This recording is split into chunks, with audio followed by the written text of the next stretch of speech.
Al traer al simposio el tema de la exclusión de la diversidad en la definición política de la nación colombiana,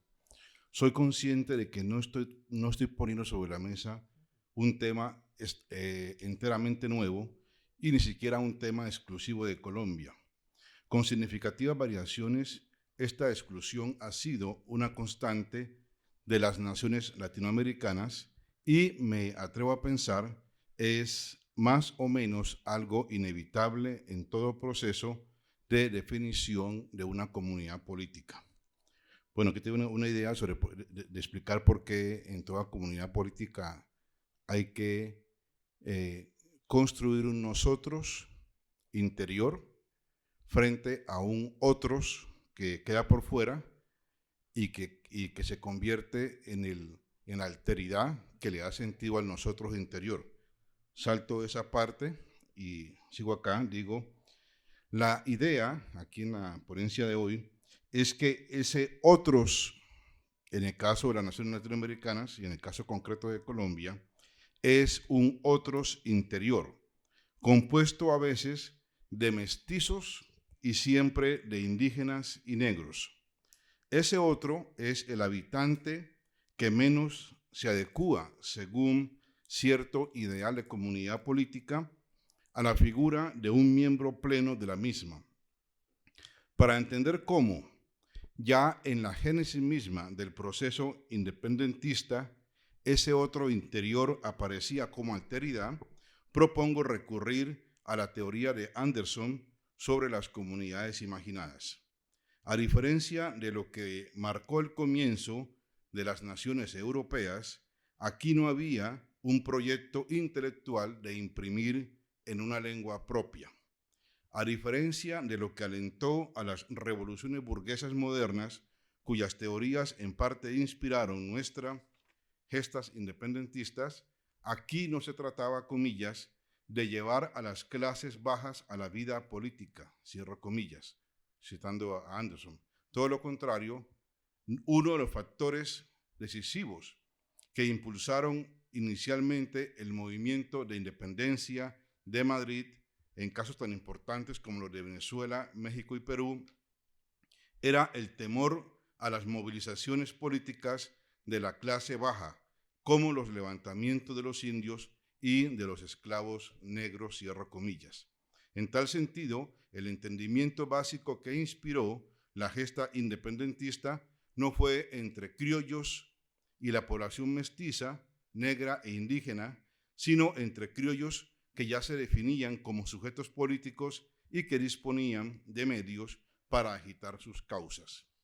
Y en la medida en que todavía no fue posible un entendimiento de los otros como partícipes plenos de la vida política, ellos, negros y mestizos, indios y cholos, rotos y gauchos, creoles y mulatos, fueron el otro contra el cual había que hacer la comunidad política. Pues bien, quisiera traer a esta mesa un par de hipótesis provocadoras sobre el papel del saber en la justificación de la exclusión de esos otros de las naciones hispanoamericanas y más concretamente en el caso de Colombia. Una de ellas intenta mostrar cómo el saber, convertido en ciencia o haciéndose pasar por ciencia, justifica la exclusión de negros, indígenas e incluso mestizos de la vida política. La otra intenta mostrar cómo el saber, convertido en medida que justifica la inclusión, termina siendo una barrera que garantiza la exclusión. La primera tesis nos lleva de los determinismos geográficos sobre la cultura, tesis muy compatible con ciertas formas muy sutiles de racismo, a una defensa científica del racismo, el racialismo, que a su vez abre paso a las tesis eugenésicas que, al igual que en Europa, tuvieron a lo largo del siglo, o en la parte final del siglo XIX y comienzos del XX, mucha vigencia en Latinoamérica y claramente también en Colombia. En este caso, los intelectuales, revestidos con el ropaje venerable de la ciencia, agitan tesis que justifican la exclusión a veces no solo de la política del otro interior, sino en algunos casos su directa eliminación. La segunda tesis nos muestra no un afán de excluir a nadie, menos aún de eliminarlo, sino de integrar amplios sectores de la población a la comunidad política, pero poniendo como condición el abandono de situaciones de origen que son declaradas, las condiciones, no los individuos, incompatibles con la vida política. En este caso, los intelectuales, ya no en su categoría de científicos, sino de hombres modelo de la cultura compatible con la civilidad, se erigen en el modelo social a ser imitado. Mestizos, negros e indios son invitados como individuos, no como colectividades, a dar un paso adelante y a hacerse merecedores de su inclusión en la comunidad política. Obsérvese de paso el importante rol jugado por los intelectuales, ellos, con su persona, elevada a la categoría de paradigma social digno de ser imitado, o con sus tesis avaladas como científicas, han sido muy importantes para decidir ciertos criterios de inclusión y exclusión política, para interpretar fenómenos y decretar, a la par de esas interpretaciones, quiénes tienen derecho a qué y por qué. Algo va de la discusión entre Sepúlveda y Oviedo, por un lado, y el padre de las casas, por el otro, para saber si los indígenas tenían alma y si era un delito o un pecado someterlos y robar sus bienes, hasta la discusión entre los intelectuales del actual momento sobre si en Colombia hay o no hay un conflicto social y, por lo tanto, víctimas del conflicto que tengan en su calidad de víctimas derechos o, como dice José Obdulio Gaviria, hablando de los desplazados, son simplemente migrantes internos y, por ende, carentes de derechos. Creo, además, que cuando los movimientos sociales logran impregnarse de nuevos discursos, a menudo puestos a circular también por intelectuales, potencian su capacidad de penetrar socialmente sus lecturas y cambiar la percepción que una sociedad tiene de sí misma. Que, por ejemplo, no puede negarse que una nación que oculta a sus minorías a otra que las exhibe sin un cambio sustancial en los paradigmas intelectuales vigentes. Pero dejemos esta glosa y volvamos a nuestras dos tesis. Para desarrollarlas, parto de otras sostenidas por dos prestigiosos historiadores colombianos. La primera es de Alfonso Múnera y se refiere, hasta donde veo, al caso colombiano, y la otra de Jaime Jaramillo Uribe, que pretende abarcar una tendencia general hispanoamericana. La tesis de Múnera habla de, comillas, una intrínseca relación de los discursos de las élites criollas colombianas del siglo XIX sobre raza y geografía con la construcción de la nación, cierro comillas, lo que en últimas se traduce en una tendencia a inferiorizar territorios a través de la idea de frontera. Múnera ubica en los estudios del sabio Caldas la génesis de esta tendencia legitimante de la exclusión del otro a través de la ciencia. Jaime Jaramillo Uribe personifica en el argentino Juan Bautista Alberdi la fuente de esa tendencia en el resto del continente. El colombiano Miguel Antonio Caro, por el contrario, representa para Jaime Jaramillo la posición paradigmática distinta, aquella que abre el espectro de la participación política a condición de que acrediten los méritos culturalmente idealizados que acreditan a cualquiera que los tenga el derecho a ser miembro pleno de la comunidad política. En este punto, Caro se atrevió a ir a contravía de lo dominante en el resto de Hispanoamérica, en lo que tiene que ver con el análisis de la herencia espiritual legada por España y el examen de la situación sociológica de Hispanoamérica en el concierto de las naciones occidentales, temas recurrentes en esto de pensar nuestras posibilidades como nación. Vemos, pues, que del mismo análisis brotan dos corrientes. Una, la más generalizada y avasalladora, que, comillas, propuso como solución de sus problemas la orientación de América sobre la base de una educación fundada en los valores propios de la conciencia burguesa y del hombre moderno tal y como lo concebían las distintas matices del positivismo. Y otra, la de Caro, que proclamaba la continuidad de la tradición hispana como única manera de conservar la autenticidad espiritual y mantener una equilibrada organización política, decía Jaime Jaramillo. La tendencia a desespañolizar a América, la de Alberdi, enfatizaba en la contraposición entre civilizado y bárbaro, y allí lo hispano casi quedaba más bien del lado de lo bárbaro, como lo que todavía no llega al etos industrial que él tiene como referencia. Para él, para Alberdi, la civilización no se logrará mediante legislaciones sabias, sino a través de cambios en la población, casi a través de una transformación racial y biológica. Esto se levantaba en Alberdi, como en Sarmiento, según Jaramillo, sobre la convicción profunda en la superioridad racial anglosajona. Facilitar la inmigración anglosajona, entonces, es una fórmula para combatir el desierto, el despoblamiento y la falta de un etos industrial. Estas ideas terminarán alimentando un ideal de ingeniería social que durante mucho tiempo estuvo ligado al propósito de construir nación. Por este camino, a lo largo y ancho de Hispanoamérica, se plantearon formas de excluir del orden cívico y hasta de excluir del todo la diversidad étnica y racial, y considerarla idónea o no idónea para la construcción de las naciones. Esto se concreta en planes de eliminación o absorción genética de las poblaciones que evidenciaban ciertos rasgos físicos. Por el camino adjudicado a Caro, pero obviamente compartiendo muchos de los otros, compartido por muchos otros en Hispanoamérica, no se trata de eliminar a nadie, sino de educarlo.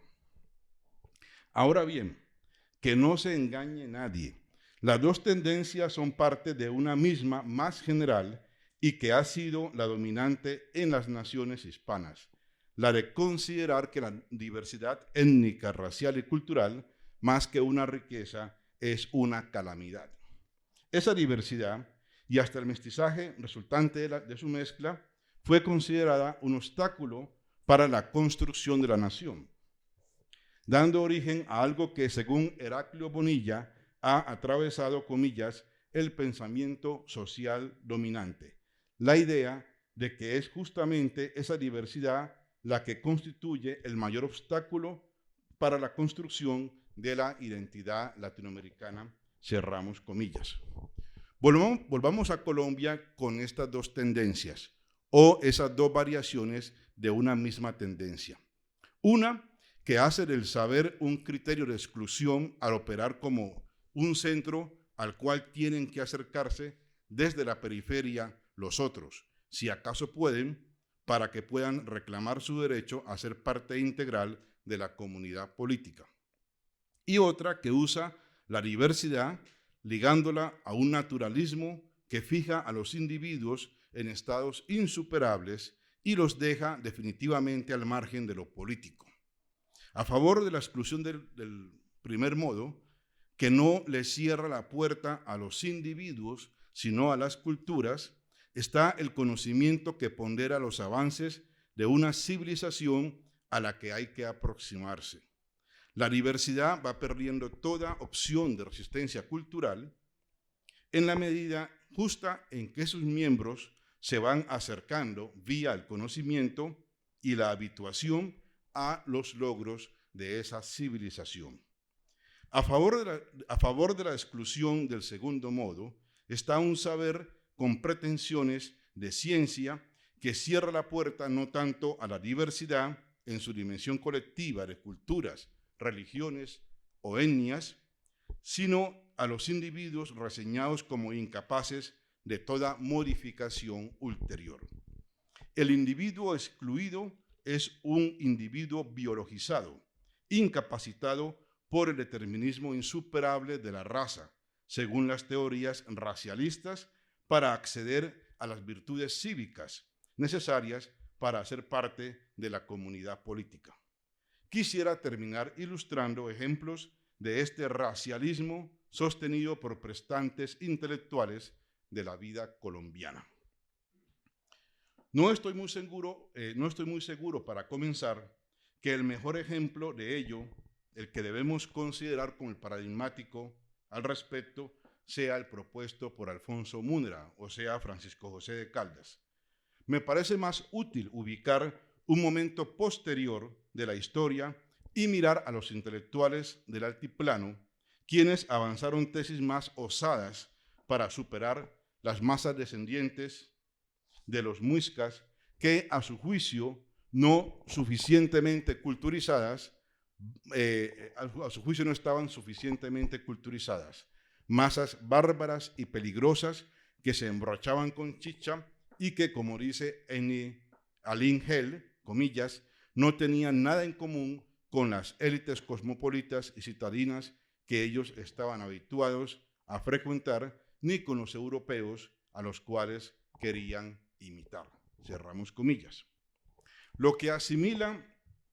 el siglo XIX y los comienzos del siglo XX a este respecto es la indecisión de estos intelectuales frente al problema indígena,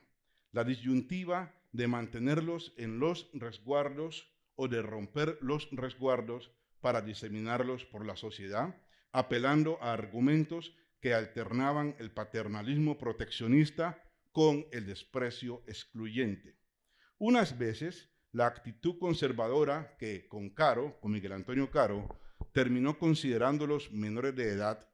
y entregándolos protegidos en los resguardos para que fueran civilizados, es decir, evangelizados por las misiones religiosas. Otras veces el desespero liberal, que todavía con Rafael Uribe los miraba como casi animales y como un gran problema para el progreso. No es de extrañar entonces que ambos puntos de vista pudieran acudir a ellos para explicar muchos de nuestros males. Por ejemplo, cuando a comienzos del siglo XX se hizo urgente explicar, tras los 100.000 muertos de la Guerra de los 1000 días, lo que se entendía como el carácter violento del pueblo colombiano, los indígenas del altiplano fueron fácilmente el chivo expiatorio y el centro de elucubraciones cuasi científicas con las que algunos intelectuales se insertaron desde Colombia en el debate que se estaba dando en otras partes sobre la higiene, la antropotaxis y el orden social, y lo que se llamó entonces la degeneración de las razas, y del que se conocieron y repitieron en el país varias tendencias. En efecto, allí hicieron presencia quienes tomaban como una maldición haber sido conquistados por españoles y no por ingleses o franceses, y quienes defendían el talante español como la mejor salvaguarda contra el racionalismo francés o el frío pragmatismo anglosajón, quienes propugnaban por abrir las puertas a los inmigrantes europeos para mejorar la raza y quienes invitaban a cerrarlas para evitar la contaminación de nuestro tipo racial propio.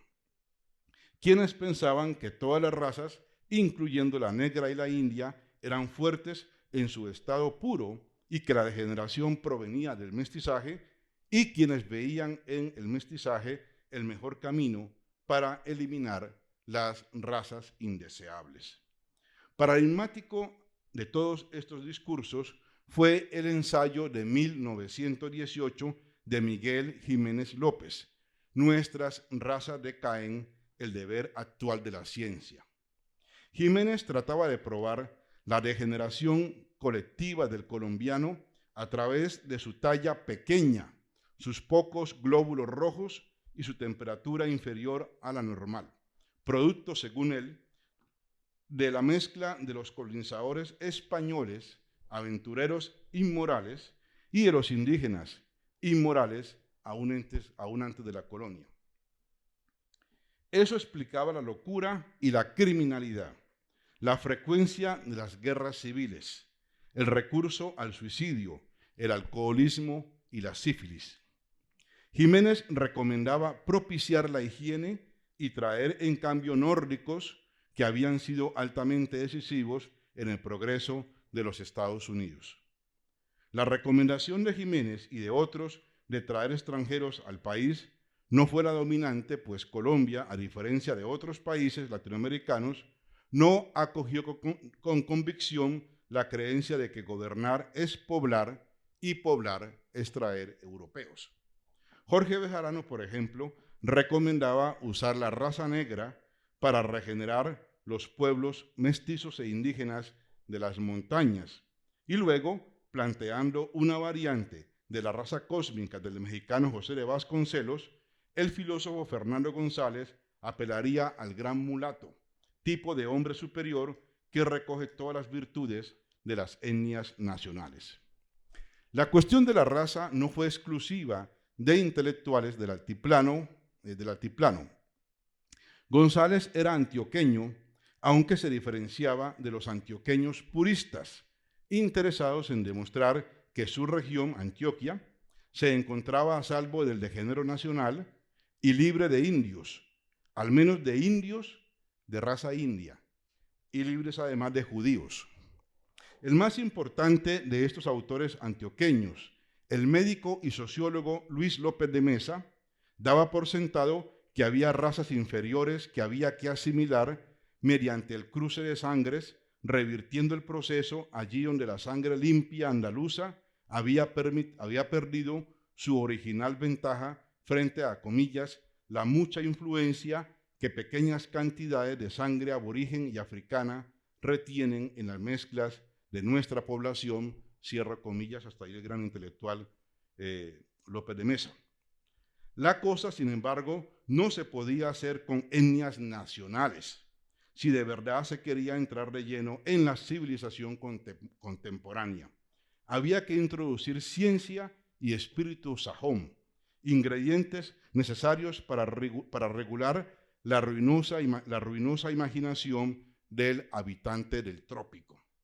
En un trabajo donde clasificaba al hispano chibcha, al mestizo caribe y al mulatoide, López terminaba por recomendar la inmigración, pero no de inmigrantes bárbaros, es decir, indostánicos, árabes, gitanos, judíos o chinos,